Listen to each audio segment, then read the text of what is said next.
Right mga boss, so ito na yung ating gagawing na Honda Click version 3. So kulay black siya.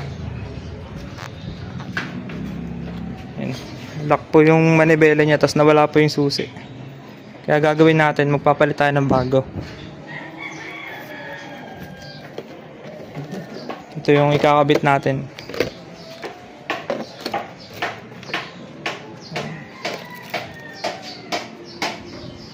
So baklasin muna natin to, itong headlight at itong cover sa harap. Tapos install natin yung bagong susian natin.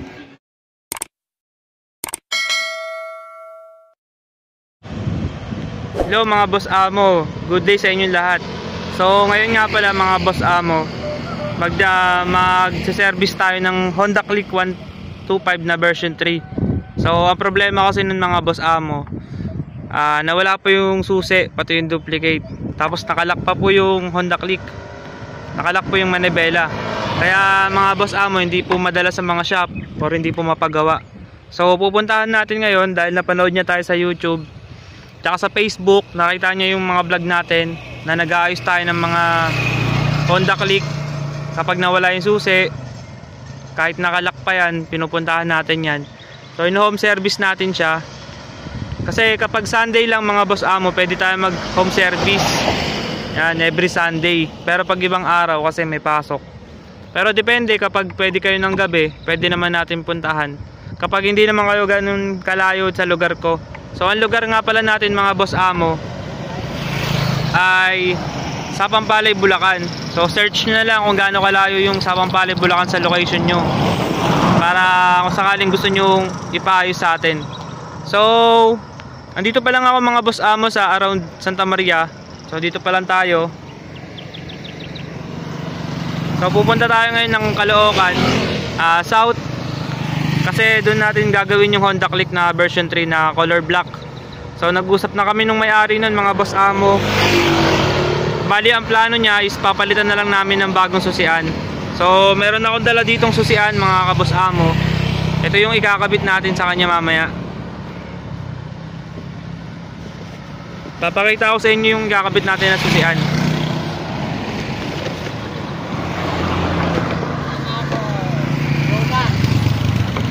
Yan, so ito yung kakabit natin mga boss amo. Yan. So itong susian na to, TTGR yung brand niya, tapos anti-theft na siya. Tignan nyo yung susi niya. Iwas nakaw yan mga boss amo, hindi kasi siya magagaya tulad ng mga ibang susi na madali lang buksan. Ito anti-theft siya, kaya yung iba nagpapalit ng ganito, kaya mas okay siya. Kasi kapag gagawin natin, papagawa pa tayo ng bagong susi, delikado kasi yun mga boss amo. Dati ganun yung ginagawa ko, pero ngayon hindi ko na siya nire-require dahil kasi pwede pa rin manakaw yung motor natin kung sakaling may intention na nakawin yung motor natin, kasi nga nawala yung susi natin. So pwede niya pa rin magamit yun, kasi yung pa rin yung susi na gagamitin niya eh. Pero kapag nagpalit ka na ng bagong susian, mas maganda to kasi iwas na ako na talaga. So safe na yung motor mo. So yun lang, tara biyahe na tayo. Medyo mainit na kasi, anong oras na ba? Alas 10. So tingnan natin kung anong oras tayo makakarating dun. So tara mga boss amo, biyahe na tayo. Yan, si Carmela gamit ko. Let's go mga boss, so ito na yung ating gagawing na Honda Click version 3. So kulay black siya. Yan. Black po yung manibela niya, tapos nawala po yung susi. Kaya gagawin natin, magpapalit tayo ng bago. Ito yung ikakabit natin.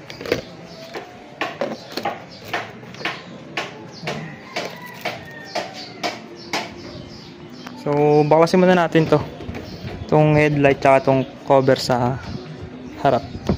Tapos install natin yung bagong susian natin. So eto na nga mga boss amo, binabaklas ko na nga po yung headlight ng Honda Click version 3. So yan, una po mga boss amo, aalisin nyo po to. Gamit kayo ng 10mm na L-range. Tapos may mga clip rin po yan sa gilid mga boss amo. Then isa-isa kasi to mga boss amo, kailangan mong alisin yung Yung front cover, dalawang aalisin mo dun. Hindi katulad sa version 2 na isa lang yung tatanggalin mo. So, yan mga boss amo, tanggalin ko lang muna tong yung headlight para magkaroon tayo ng access dun. Let's go!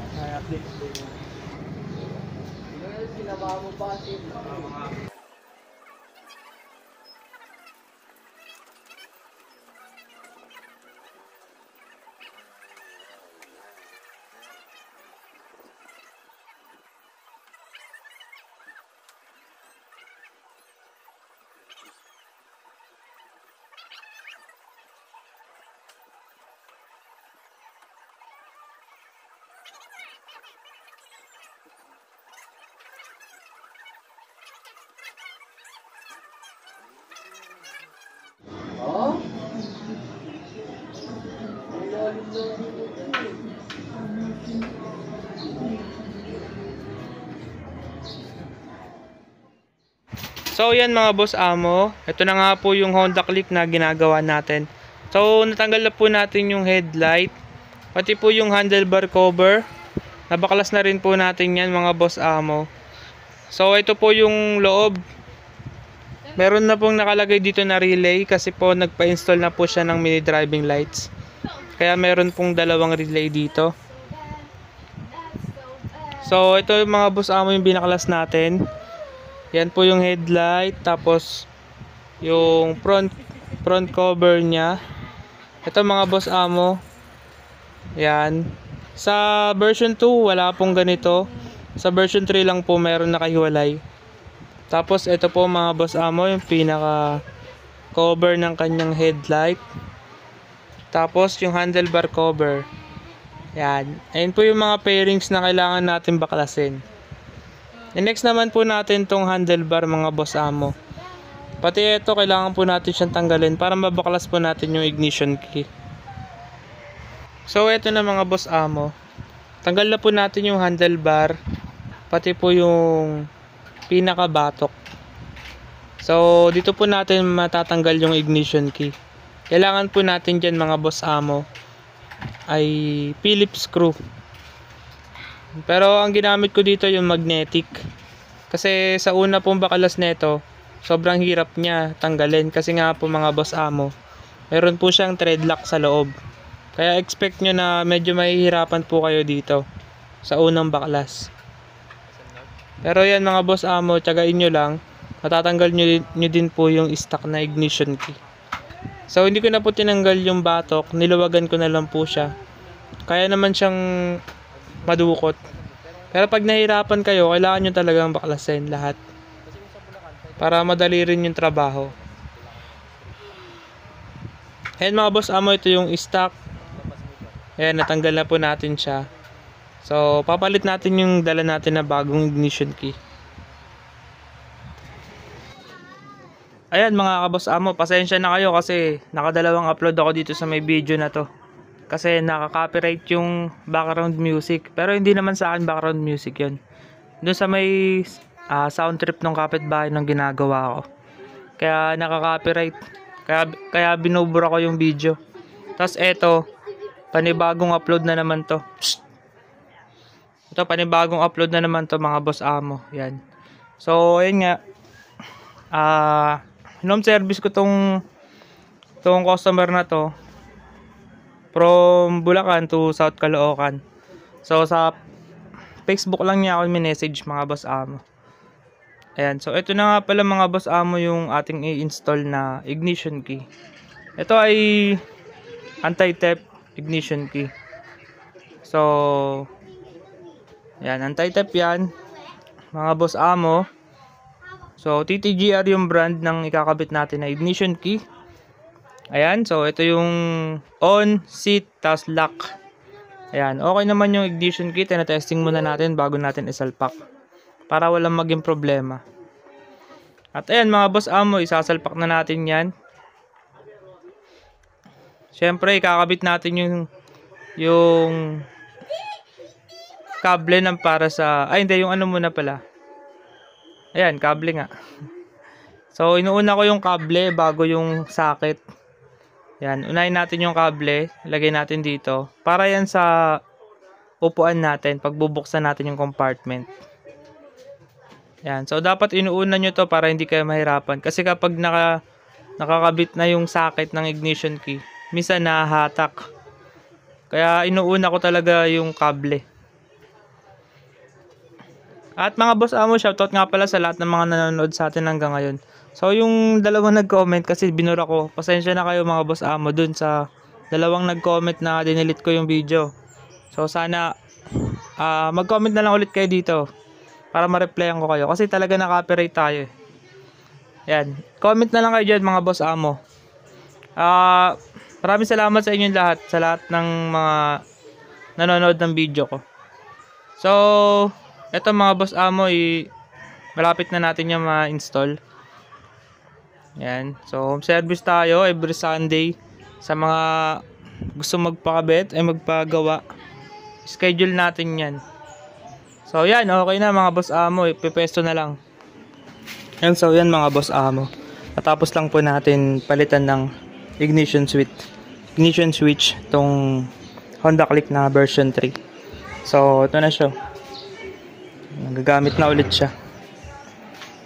Tapos ito yung susi, ito yung bago nating kinabit na ignition key. Yan. So anti-tap siya.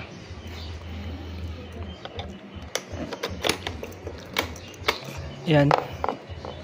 So bukas na siya. Start natin.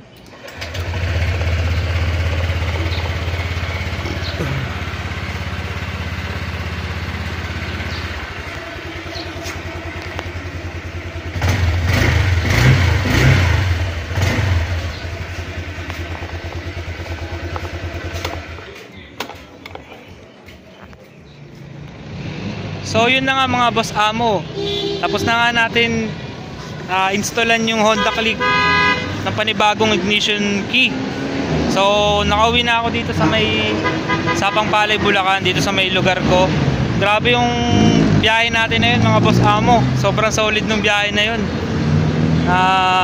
Mula Sapang Palay, Bulacan to Caloocan South, tapos balik dito. So para lang kapitan ng bagong susian yung nag-message sa atin sa may Facebook. Kasi mga boss amo, nakita daw niya yung vlog natin na nagpalit tayo ng ignition key. Nag-ayos tayo ng ignition sa Honda Click version 3 din. Yung taga ano naman yun, taga Caloocan din yun, pero dito lang yun, malapit lang yun sa amin. North Caloocan, yung sa kanya kasi South. So layo. Dumaan ako ng